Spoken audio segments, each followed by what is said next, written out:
Saudara, pemerintah bagikan bansos dan BLT jelang pemilu. Bagaimana memastikan bansos tidak dipolitisasi? Kita bahas bersama editor Kontan, Sandi Baskoro. Mas Sandi, selamat malam. Selamat malam, Mbak Livi. Kedengeran Baik, suara saya, Mbak? terdengar. Ada juga tenaga ahli utama KSP, Abraham Wirotomo. Pak Abraham, selamat malam. Selamat malam Mbak Livi, Pak Sandi, Pak Asfi, selamat malam. Dan juga sejarawan Pak Asfi Warman Adam. Pak Asfi, selamat malam Pak. Selamat malam, Mbak Livi. Oke, saya ke Mas Sandi terlebih dahulu ya. Mas Sandi, kalau kita lihat bansos dan BLT dicairkan jelang pemilu, gimana Mas Sandi ngelihat hal ini? Baik, Mbak. Terima kasih. Jadi menurut catatan kami, yang pertama bahwa di tahun 2024 ini, anggaran bansos atau perlinsos itu termasuk yang terbesar ya, bahkan sepanjang sejarah. Kalau kita cek, kita lihat bahwa di 2020 memang pemerintah menggelontorkan juga anggaran perlinsos cukup besar. Tapi itu perlu diingat bahwa di dalam anggaran perlinsos itu terdapat juga anggaran pemulihan ekonomi nasional. Itu pertama. Yang berikutnya adalah ini ada kecenderungan tren mengenai kenaikan anggaran perlinsos itu mendekati menjelang pemilu ya. Ini pun terjadi sebenarnya ketika 2019. Itu juga trennya juga sama. Yang kami amati demikian. Sementara memang di zaman Presiden SBY itu pun sama. Tapi memang nilainya itu lebih rendah ya. Itu kalau nggak salah di bawah 100 triliun. Nah, kalau kita amati sekarang, yang menurut kami itu ada keresahan publik di mana timing dari penyaluran anggaran bansos ini memang dirasa dimanfaatkan oleh pihak-pihak tertentu memang untuk kepentingan elektoral. Demikian, Mbak. Yang Kalau kami memang amati ya.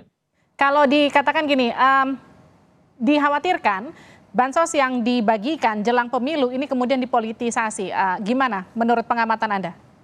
Ya, selama ini kan memang Pak Jokowi secara tidak langsung atau secara tidak eksplisit menunjukkan keberpihakannya kepada salah satu paslon. Namun dari sisi simbol dan juga kunjungan-kunjungan kerja selama ini kan menunjukkan bahwa memang Pak Jokowi ini cenderung dekat dengan salah satu paslon, katakanlah Pak Prabowo. Ditunjukkan dengan misalkan makan bakso bersama. Kemudian Pak Jokowi juga beberapa kali memberikan secara simbolis memberikan bantuan bansos beras ya. Hmm. Mestinya kan kita sadari juga, maksudnya ini juga bagian dari pendidikan politik kepada masyarakat. Seharusnya itu bansos itu kan seperti kita ketahui memang ini anggaran negara yang dikeluarkan oleh sebenarnya adalah salah satunya adalah pembayar pajak masyarakat Indonesia. Jadi memang bukan bantuan pemerintah. Jadi memang tidak bisa diklaim itu sebagai bantuan dari pihak-pihak tertentu saja. Seperti itu sih, Mbak. Baik, Pak Abraham, kalau tadi sempat mendengar pernyataan dari Pak Zulhas sebelum kita berbincang mengenai kemudian pengarahan kurang lebih bansos itu dari siapa, harus berterima kasih ke siapa. Istana sudah pernah mendengar itu, Pak Abraham, dan apa respon Istana soal itu? Bukan ranah kami ya Mbak, mengomentari terkait dengan campaign-campaign itu bukan ranah kami. Ranah kami adalah bagaimana secara teknokratik kita mengawal program-program yang bermanfaat kepada masyarakat yang pada hal ini adalah bantuan sosial. Betul. Tetap sesuai dengan tujuannya, yakni bagaimana kita bisa meringankan beban masyarakat, Mbak Livi. Betul. Itu Ya, tapi kemudian ketika apa yang dilakukan oleh pemerintah, dilakukan negara oleh pemerintah, kemudian dianggap oleh menterinya ini adalah bentuk yang justru dilakukan langsung oleh presiden. Bagaimana Istana menjawab itu? Presiden bertemu dengan masyarakat, berinteraksi dengan masyarakat, membagi-bagikan kartu ataupun sertifikat ataupun bantuan sosial itu kan sudah dilakukan dari tahun-tahun 2014 sampai sekarang. Jadi sejak 2014, 15 dan seterusnya itu memang gayanya Bapak Presiden. Bapak Presiden suka berinteraksi langsung dengan masyarakat, suka bertemu langsung dengan masyarakat dan itu kan gaya beliau. Yang berbeda itu kan persepsinya saja. Sekarang ini ada pengamatan-pengamatan yang berbeda, tapi kalau gaya dan stylenya Pak Presiden itu dari dulu sama saja, Mbak. Oke, tapi kalau dikatakan gini, pembagian bansos jelang pemilu rawan ditunggangi kepentingan politik, apa respon Istana? Oleh karena itu, perlu pentingnya dua hal. Pertama itu transparansi, kedua pengawasan. Terkait dengan transparansi, pemerintah memastikan setiap orang itu bisa mengecek atau memeriksa dirinya penerima atau bukan. Sehingga ini menghindari kesan-kesan bahwa kalau nggak milih itu, nggak milih ini, maka nggak dapat bansos itu bisa dihindari melalui transparansi. Yang kedua pengawasan, data, perencanaan, penyaluran, evaluasi terkait dengan bantuan sosial ini diawasi banyak pihak, Mbak Livi. Oke. BPK itu independen, KPK, BPKP, TNP2K, dan diawasi juga oleh DPR. Mata yang melihat itu berlapis-lapis. Oleh karena itu, ruang-ruang terjadinya yang Mbak khawatirkan itu bisa diminimalisir, Mbak Livi. Oke, saya ke Pak Isfi. Pak Isfi, kalau dikatakan bansos kali ini dikaitkan jelang pemilu, apakah memang sudah biasa bagi-bagi bansos jelang pemilu? Ya, ini saya ya. Yes. Ya, betul.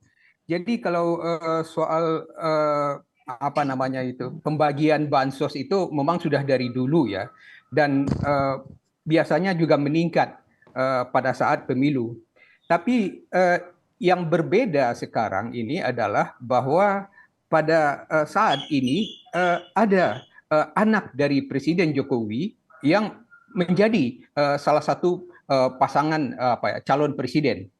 Nah, itu yang membedakannya dari tahun-tahun atau pemilu yang lalu. Dan yang kedua, kita bisa melihat ini dari rangkaian pernyataan Pak Jokowi sebelumnya, bahwa pertama beliau mengatakan akan cawe-cawe di dalam pemilu. Lalu yang kedua, anaknya melalui pelanggaran etika di MK itu menjadi salah satu calon wakil presiden. Nah, kemudian yang berikutnya Pak Jokowi juga mengatakan pejabat negara termasuk presiden itu berhak memilih dan juga berhak melakukan kampanye.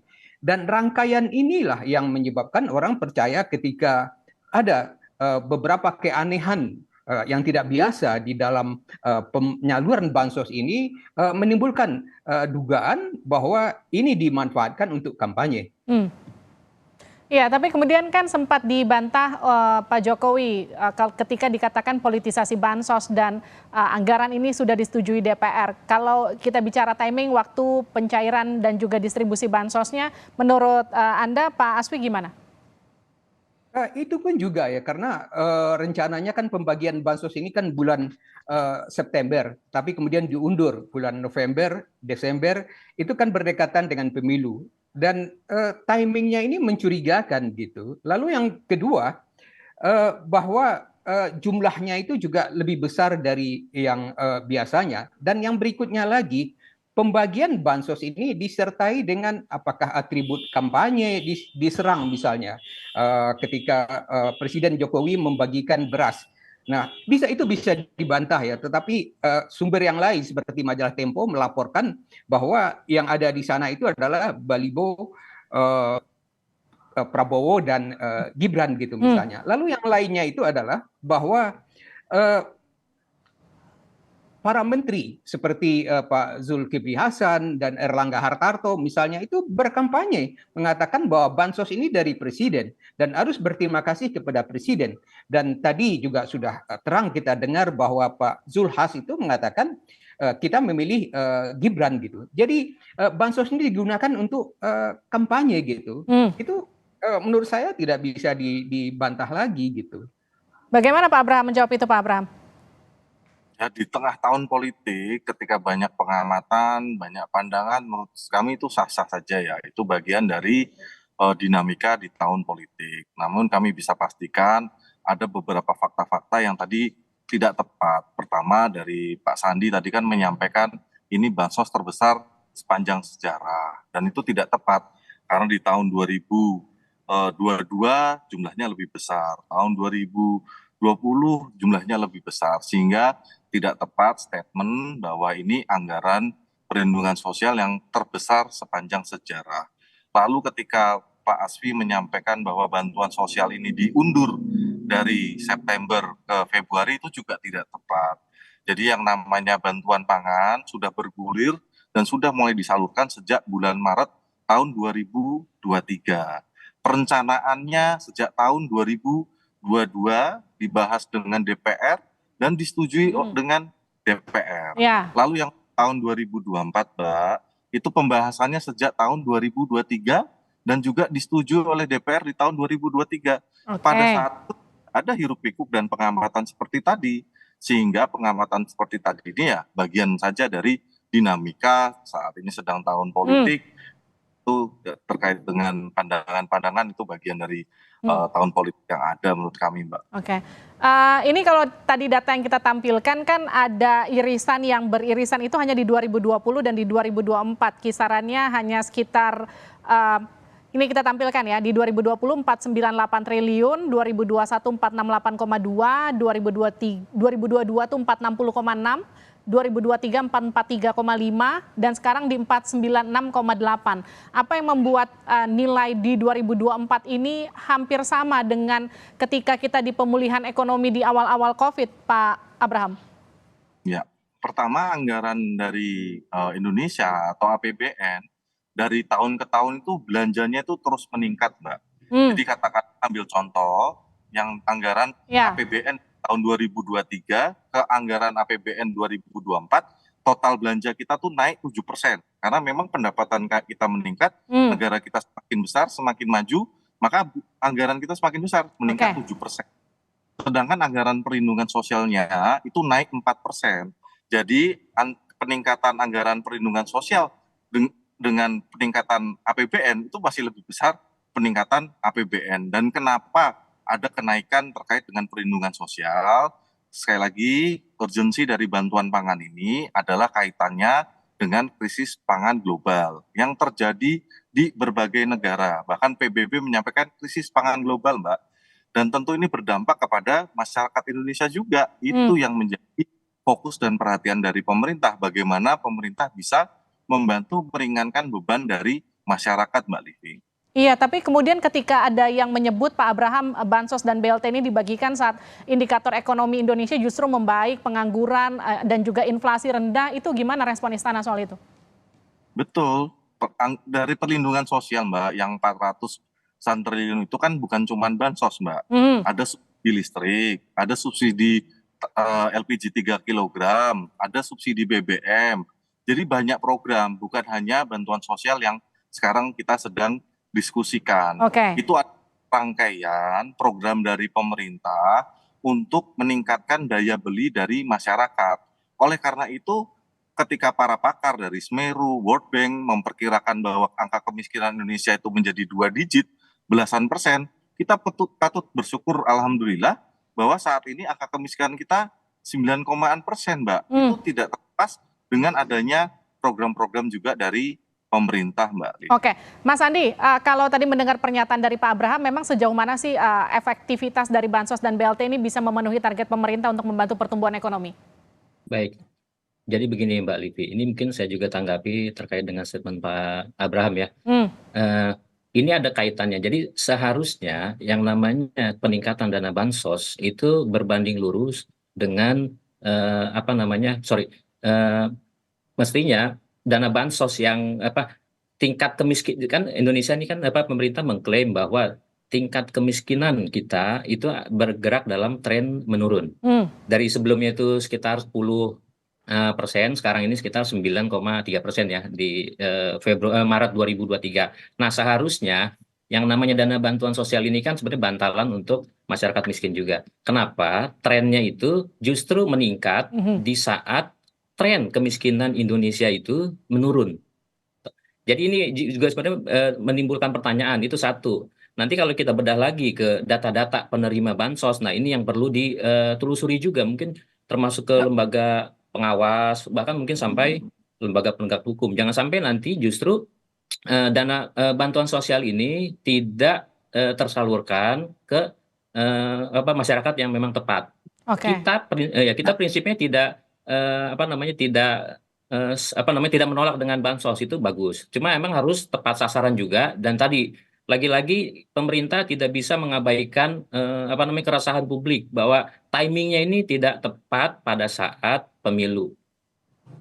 Jadi ini bicara. sekedar timingnya yang tidak tepat atau jumlahnya yang kemudian semakin membuat publik jadi bertanya-tanya kenapa jumlahnya membesar, kenapa timingnya jelang pemilu begitu. Ya, kombinasi, Mbak. Tadi antara timing dengan juga tadi tren. Kita kan tadi tren kemiskinan menurun, tapi sementara dana bansos malah naik. Ini kan juga publik bertanya, ini Oke. sebenarnya yang bertambah ini apa gitu loh? Apakah ini tepat sasaran atau memang malah tidak tepat sasaran? Ini yang harus dibuktikan sama pemerintah. Nah ini Seperti itu, kemudian Mbak. juga harus diawasi bersama juga oleh masyarakat. Betul. Nah untuk kemudian menjawab bahwa ini adalah produk politisasi dari pemerintah atau bukan, bagaimana Mas Andi? Oh ya tentu, kita nggak bisa, kita ini kan tidak berada di ruang hampa ya Mbak ya. Ketika pemerintah selalu mengklaim bahwa memang, bahwa proses, dana bansos ini pembicaraannya, alokasinya memang melibatkan juga, di parlemen. Tentu betul, tapi tadi saya bilang bahwa simbol-simbol dukungan itu tidak bisa lagi, berada ketika presiden, menyalurkan dana bantuan sosial termasuk dana bantuan sosial beras dan lain sebagainya. Itu loh maksudnya klaim itu yang mestinya harus dipisahkan. Secara etika kan itu tidak pantas juga. Baik Pak Abraham, silakan dijawab. Ya, mengenai kenaikan anggaran, sekali lagi kami sampaikan bahwa di tahun 2023 tidak hanya Indonesia tapi seluruh bumi ini, bahkan bumi ini mencatat rekor suhu terpanas sepanjang sejarah modern manusia. Oleh karena itu ada gangguan terkait dengan produktivitas pangan yang berdampak pada kenaikan harga pangan. Jadi harga beras, Mbak Livi, itu naik dari 10 ribuan ke angka 12-13 ribu per kilogram, tergantung daerahnya di mana. Ini pemerintah berupaya melindungi mereka yang rentan. Mungkin untuk saya, untuk Mbak Livi, harga beras itu naik 1.000-2.000, itu mungkin tidak begitu bermasalah. Namun untuk kelompok-kelompok yang masih ekonomi rentan, kenaikan 1.000 dan 2.000 itu sangat memberatkan. Oleh karena itu, pemerintah memberikan tadi program bantuan pangan yang berupa beras, lalu bantuan langsung tunai yang sudah dimulai sejak tahun 2023 nih Mbak, secara timing ya Mbak. Timingnya itu bukan di 2024 Mbak, program ini sudah dimulai sejak tahun 2023. Nah, ramenya memang baru ketika di 2024, tapi kalau programnya sendiri sudah mulai dari tahun 2023 Mbak. Baik. Terima kasih Pak Abraham Wirotomo, terima kasih juga Pak Asfi Warman, terima kasih juga Mas Andi sudah bergabung di Sapa Indonesia Malam, sehat-sehat selalu.